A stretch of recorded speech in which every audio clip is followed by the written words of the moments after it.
escaparse del llamado. Por ejemplo, Moisés, cuando Dios lo llamó, Moisés dice, no, pero yo no sé hablar. Lo mismo sucedió con el profeta Jeremías. El profeta Jeremías dijo, no, yo no sé hablar. Es decir, los profetas sabían que les esperaba una tarea supremamente difícil y preferían no tener que cumplir la función de profeta.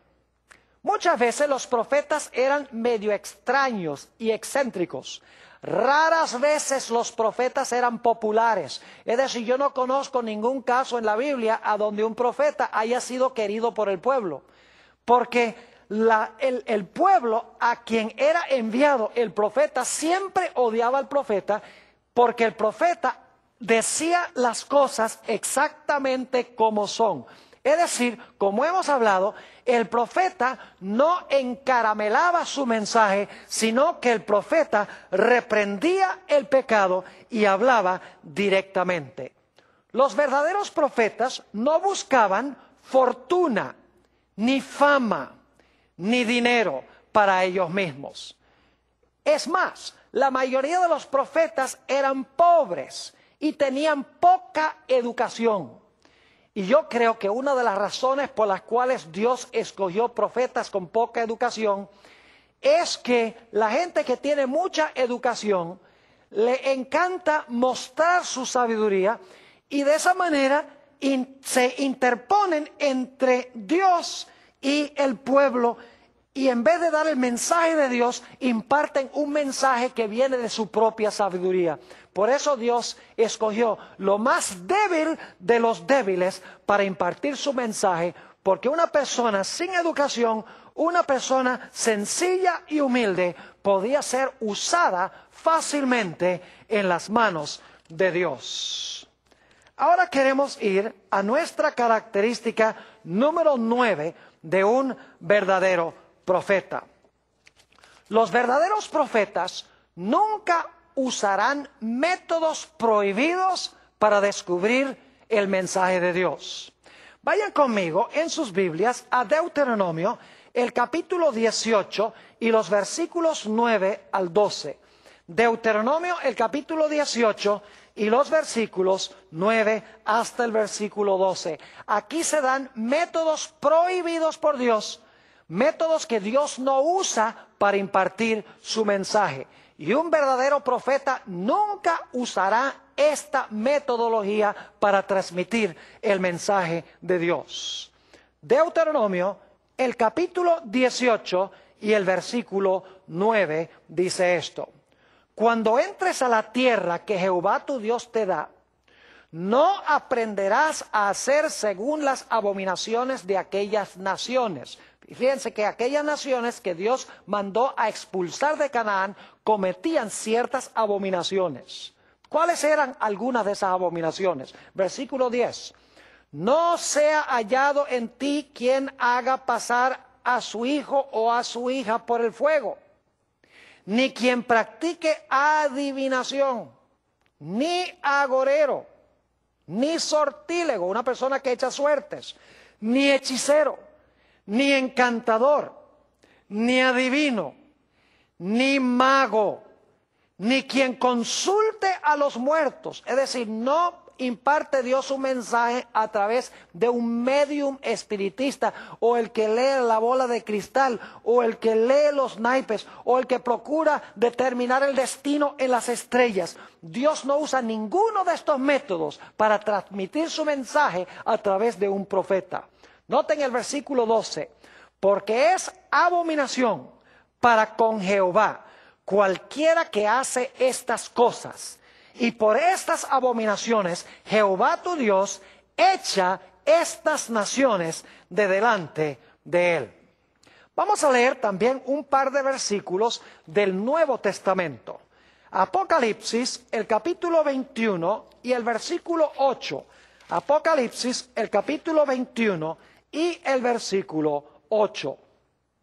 Dice aquí, hablando de los que van a estar fuera de la santa ciudad: pero los cobardes e incrédulos, los abominables y homicidas, los fornicarios y hechiceros, los idólatras y todos los mentirosos tendrán su parte en el lago que arde con fuego y azufre, que es la muerte segunda. Notaron que una de las descripciones que hay en este versículo menciona hechiceros, los que usan hechicería.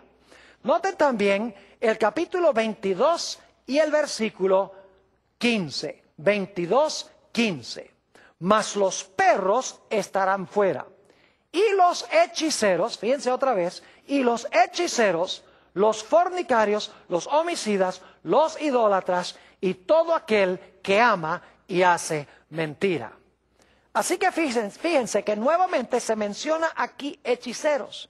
Mis queridos amigos, Dios prohíbe tratar de descubrir nuestro destino y nuestro futuro yendo a magos, astrólogos, adivinos, médiums, espiritistas, etc.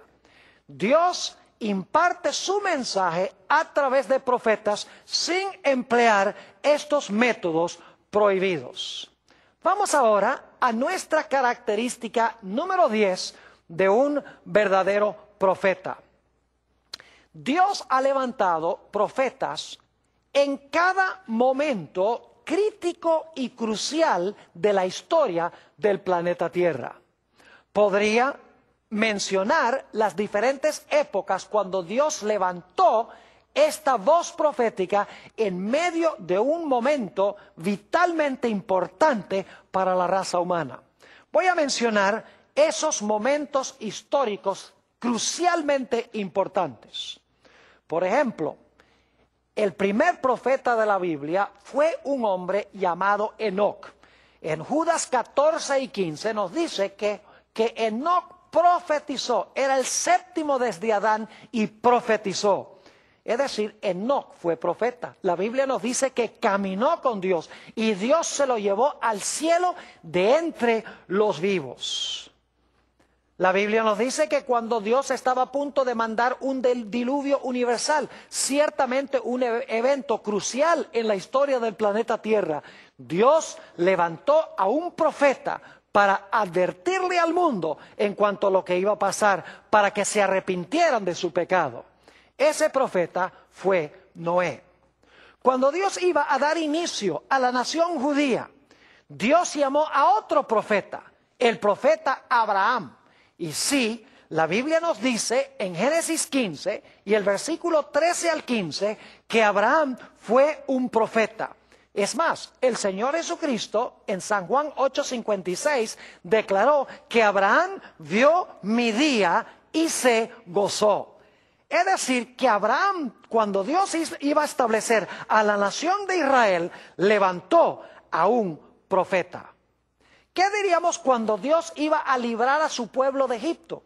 La Biblia nos dice que otra vez en este momento crucial de la historia, Dios levantó a otro profeta. Su nombre era Moisés.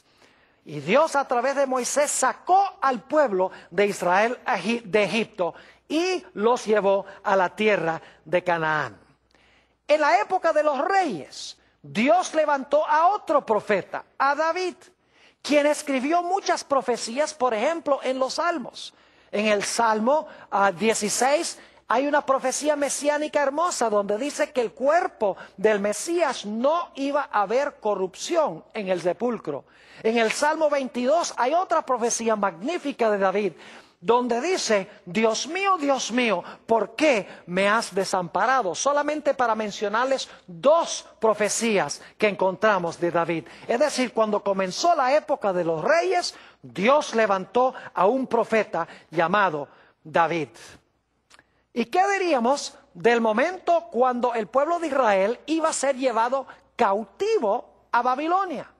La Biblia nos dice que Dios levantó a Daniel y levantó también a Jeremías inmediatamente antes del cautiverio y a Daniel durante el cautiverio. Eventos muy importantes en la historia de Israel. Dios levantó a Daniel, Dios levantó a Jeremías en estos momentos críticos. Cuando se iba a reconstruir la ciudad de Jerusalén,